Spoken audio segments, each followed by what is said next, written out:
Hello, my name is Sandy Adamitis, the social media director for the Page International Screenwriting Awards, and your host for the Writers Hangout, a podcast that celebrates the many stages of writing, from inspiration to the first draft, revising, getting a project made, and everything in between. We'll talk to the best and the brightest in the entertainment industry and create a space where you can hang out, learn from the pros, and have fun. Hi, I'm Sandy Adamitis. Hi, I'm Terry Sampson. Terry, how was your week? Oh, it's just jolly. It's hot here in the Southern California area. It's been very, very hot, and I have been eaten up by mosquitoes. And I heard that. Did it make the papers? I think maybe if you learn some kind of kung fu, possibly? You think that would work? I don't know. Yeah, because otherwise, there's nothing you can do. Yeah, there are some people, and I am one of them, that the mosquitoes just love. How about you? Yeah, I'm that person Are you one too. of those people? Yeah. I truly do think that the people that do not get bitten like us do not understand us. Right. You get no, I'm sorry for you. There's no sympathy when you're scratching and the person next to you is free of bites. Bite free. And bite free. It's a 2-moment experience that I say. The thing lands on you, you know that happened, that's annoying. Mm-hmm. Now, if you can't get in there for the kill, you get the bite, that's bad enough. But then the irritation. Okay. Today, we're going to tell you about Ted Bergman, a veteran comedy writer with a long list of credits that include The Munsters, Hollywood Squares, All in the Family, Sanford and Son, What's Happening, Give Me a Break, The Gary Shandling Show, which is different from Larry Sanders. Right. He actually had a show before Larry Sanders, which was The Gary Shandling Show. Yeah. And it had the cutest theme song. So I haven't told anybody on this show, but I've done music as a business for a really long time. Right. So I got a call one morning, and it was someone threw this job to me, and they said, "Can you do a doorbell version of the theme?" And I go, "Sure." "Can you do it in 30 minutes?" I go, "Probably." And so I went in my little music room. I found the doorbell sound that I needed, and I went, and that's all he needed. And a guy showed up and took the tape from, this is back when it was reel-to-reel tape. I had to give him a reel-to-reel tape. Wow. And he gave me $50. That's amazing. They brought cash. Is that not great? That is so terrific. $50 for diddly-ding-ding-ding-ding. And what do you think they did with it? What was it for? It was for a joke. Oh. Somebody thought it was funny that, I've never seen the episode, but there's an episode where the doorbell rings and it's the theme, and I think he does the deadpan fourth wall thing. Right. Oh, yes. They not only broke the fourth wall, they tore it down. Yeah.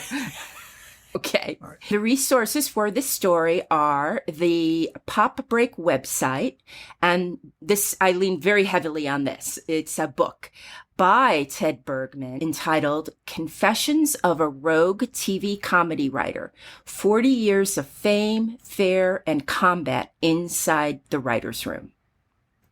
And, of course, IMBD, which just is the best resource. How Ted got his start. Ted was born May 6, 1940 in Los Angeles, and he had a Auntie Lee. Auntie Lee was one of those friends of your parents that you call uncle or aunt, but they weren't really blood relatives. That's the term for that, huh? Oh, no. Her real name was Lee. Oh. He called her Auntie Lee. But did you not grow up with that? Like, I had friends that I grew up calling aunt fill in the blank. And it wasn't till I was older I realized they weren't like blood aunt. It was just they were close friends of my parents. So we would call them an aunt or an uncle. Right. Okay. Lucky for Ted, Auntie Lee worked as an executive secretary for some of the big movie producers and happened to be working at Universal when Ted was 23 years old and studying at UCLA. Auntie Lee was working next door to a production company that was making a weird little show, and she brought the pilot script of that show home to Ted because she knew that he was interested in television and comedy. The show was The Munsters, a sitcom from 1964. It ran 2 seasons and has become iconic. Do you know of The Munsters, Terry? Oh, yes. Everybody knows The Munsters. Great. Fred Gwynn. Yeah. What was his name? Herman? Herman Munster, yep. And Lily? Lily, the Grandpa? Grandpa. And they had one child who was the outcast who was beautiful. Yeah. Marion was blonde and normal. Yeah. No. And she was cousin Marilyn, wasn't she? Yeah. Was it? Yeah, I think she was a cousin. And they always were like, oh, poor girl. Yeah. She just doesn't have any looks. Yeah, and then there was Eddie, who had a big widow's peak. Yes. And I have a widow's peak. And no series. And no series. So he did the right thing. He did the right thing. The Munsters depicted the home life of a family of friendly monsters. And you can watch The Munsters on Peacock, if anybody out there is interested. Ted read the Munster pilot countless times. He analyzed the structure, the jokes, and the characters. And while he's doing this, he gets an idea for a story, and he decides to write it just to see if he could. And without realizing it, Ted finishes a spec script of The Munsters. And for the listeners, a spec script is an unassigned piece of material for no guaranteed money on speculation. It took Ted 2 months to complete his Munster script. His story was about Herman getting rocketed into space. Space was a very hot topic at the time. Ted had tons of sets and locations and had no idea how expensive his story was. As a favor to Auntie Lee, the Munsters producers read the script and they called Ted in to pitch the story idea with the possibility of a script assignment. Wow. It's unbelievable. Yeah. It's a great start. Yeah. They liked one of his story ideas. Herman's wife, Lily, inherited a chunk of money and decides to open a beauty salon. Ted gets the script assignment and goes home and writes the script in a month. He sends it in. I believe he had to send it in by mail, and he got paid in full, but they didn't ask him to do any of the rewrites. In the end, Ted's script was completely rewritten, and Ted was a little taken aback about that happening. He said, I was very young and I thought the script was really good. He soon does learn after that most times spec scripts or writing assignments get 100% rewrite. That was nothing unusual to have happened. Guess how much in residuals that Ted gets for that one script. Now, remember, it's back in the day. It's not like nowadays where... Right. I was going to go that far with it and say, did he get any? Yes. Okay. $20,000. To this day, he got $20,000 in residuals for that script. What was he paid for the script? I'm guessing maybe $5,000. Yeah, that's what I would think. Now, in 1968 is when Ted's next big break comes, and he's hired as the youngest staff writer for the Smother Brothers Comedy Hour. He earned an Emmy nomination, and Ted feels he never quite lived up to it. He stays on the show for 1 season before he's let go. In 1969, Ted's next high-profile job is on The Jonathan Winters Show. Jonathan Winters, I don't know if the young kids remember him, but he was the Robin Williams, would you say, of his day? Yeah. Yes. Also a wonderful artist. And he was one of the first, I would say, comics that came out and admitted that they had a mental health problem. Right. And he was actually institutionalized. I hope that's not a bad word nowadays, but he was institutionalized at a mental health facility. When the show ends, Ted produces some variety shows and writes pilots that don't get picked up. At 34, in his mind, he has a white whale, and he sets his sights on getting hired on Sanford and Son, a show he admires. Do you know Sanford and Son? I do. About it? Vehicle for Red Fox. Mm-hmm. And I have a great Red Fox story. You do? Yes, I do. Oh, tell. Yeah, I think this is pretty well known. So because it's Red Fox, it really I can't get into a lot of the details of it. I'm very sure. While he was shooting his show, I think this is pretty well known. While he was doing his show, he would go to Vegas on the weekends and do stand-up. Right. The pluses about having a TV show is you have a TV show theme. And they always have a show band at these places. And so it's not uncommon that before a guy like him comes on, especially before Red comes on, you'd hear, "Ba-na, ba-na, ba-na, ba-na, ba-na, ba-na." They'd do that. And then they'd come on and people would go crazy. I can't believe it's Red. This is so great. And so, a song calling card, that's not uncommon. That song was actually kind of, some themes become really well known. That one was one of them. Yes. So on this particular night when he was there to do a show, if you had a particular seat, you could see the offstage area, where he's about to go on. He's actually waiting to hear the song and come out.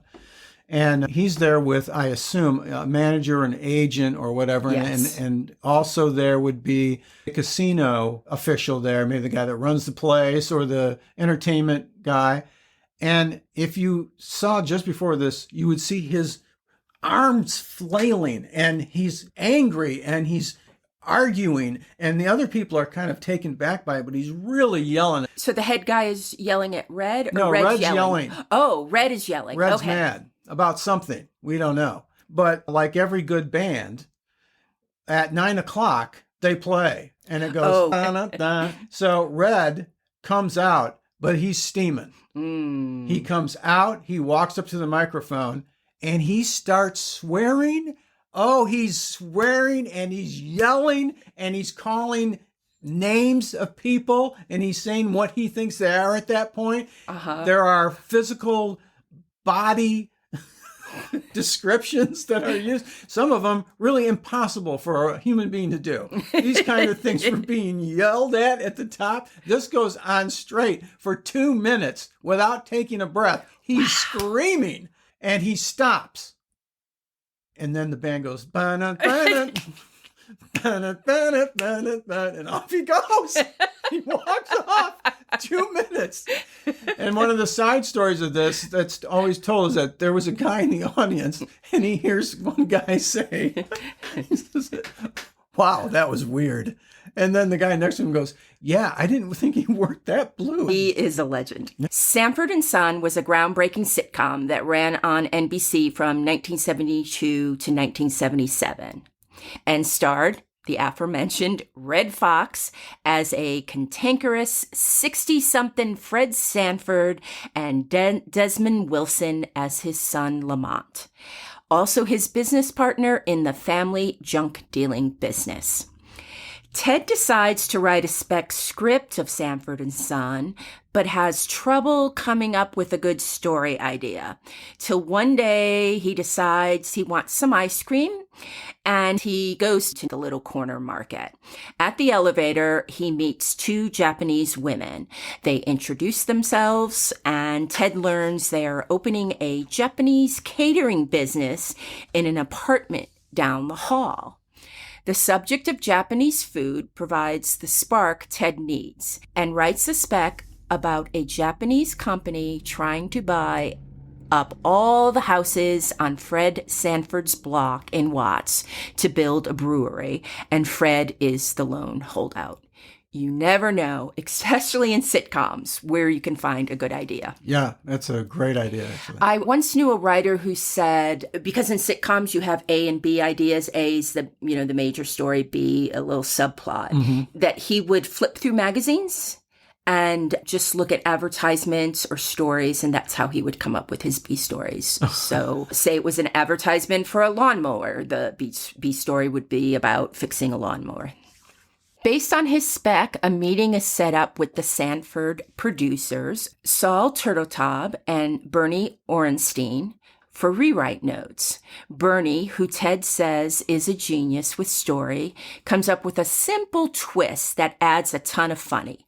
Ted's original story had Fred not wanting to sell to the Japanese company because his home had great sentimental value. Bernie suggests that Fred, in order to jack up the price, pretends that his home has sentimental value, thus adding the con man element. Ted takes about a week to do the rewrite. Everyone is so impressed by the rewrite that Ted is offered a job on staff. He gets his own office at NBC Burbank, a 13-week contract, and it pays $8,000 a week. Nice. Pretty nice. Ted says Sanford & Son gave him the freedom and thus creativity to put his stamp on what he wrote. For 2 seasons, he will be credited for writing 11 episodes of Sanford & Son, and he rewrote dozens more. This is what Ted says of the show. Sure, there were better sitcoms before and after Sanford & Son, but for its time, the show certainly was brave. I don't think Red Fox considered himself heroic, but his character, Fred Sanford, didn't hesitate to find humor in social and racial injustices. This was only a decade removed from attack dogs, fire hoses, and 3 young civil rights workers being murdered in Mississippi. In his book, Confessions of a Rogue TV Comedy Writer, Ted says there is only one serious problem on Sanford & Son. It comes in the form of a question that Ted says everyone asks first thing every morning. Is Red here? And if he is, how is he feeling? Red Fox loves cocaine, marijuana, and cigarettes. Who among us? Here's an inside look at a week of Sanford & Sons. Monday. In the morning, there's a table read. A table read is when the cast and the writers get together, usually on stage, and read aloud the script for the first time. Then the cast goes to lunch. Ted describes what happens next. The writers eat in, and with greasy sandwich paper spread over the desks, a pen in one hand, a pastrami in the other, they go over the script, making as many fixes as they can so the actors will have them by the afternoon rehearsal. Most Monday afternoons, Ted will then work on rewrites of his own or someone else's scripts. Tuesday. Red Fox rarely shows up on a Monday, but if he doesn't come in on Tuesday, everyone starts to get a little bit uneasy. Tuesday afternoons is the first important rehearsal of the week. The actors are walking and talking throughout the show, scripts in their hands, lines not yet memorized. However, this rehearsal is also when the director begins blocking the show.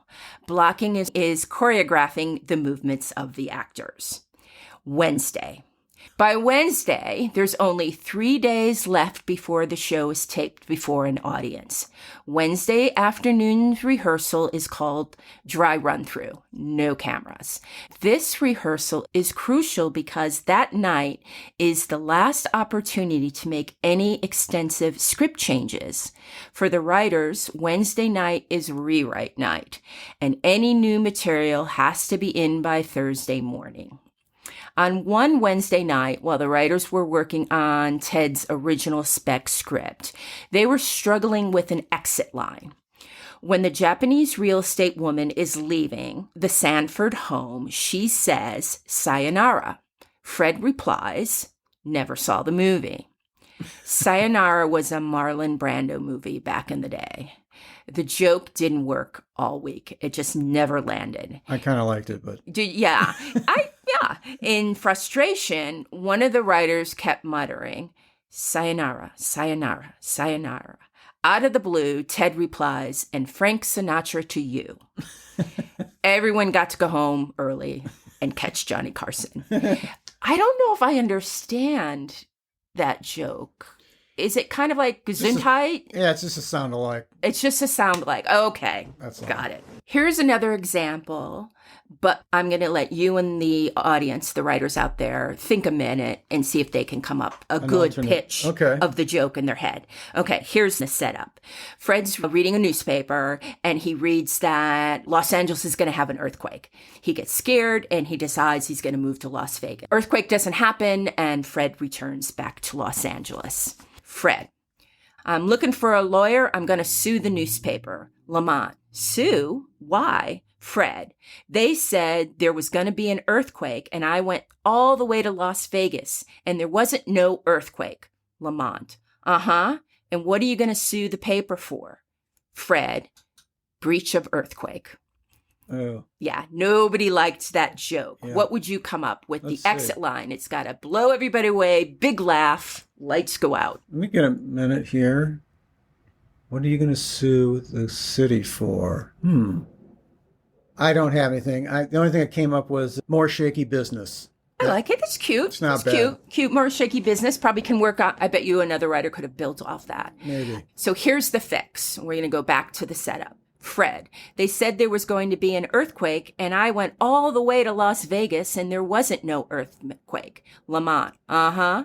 And what are you going to sue the newspaper for? All the money I lost. Is that it? No, that's not it, but I like it better than what this is, actually. That's it. I forgot about Las Vegas. I think that's good. Fred: failure to deliver the quiver. It's cute. Yeah, but yeah. I like yours. I would have used yours if I was the executive producer of Sanford and Son. Now, were they saying, by the way, I can't remember, could you say damn on TV? I don't think so. I don't know if you could even, because, back then, as you know, just say damn. I like to percentile comedy, and 10% funnier is all the damn money I lost. All the damn money. Yeah, you need that. Well, I could see Fred saying, he would say it. He'd want to say it. I'm not sure if he was saying it, though. Yeah. All the damn F money I lost. Well, there you go. Okay. Thursday is camera blocking day on set. This is where the director organizes the camera shots in sequence. If the camera misses something as minor as a facial expression, the audience at home won't see it and they lose a laugh. In reality, the living room set of Sanford and Son wasn't much bigger than an average apartment bedroom, and every cast member needed to know where to be at every moment. By Thursday, Red usually showed up. However, the rehearsal was frequently a disaster.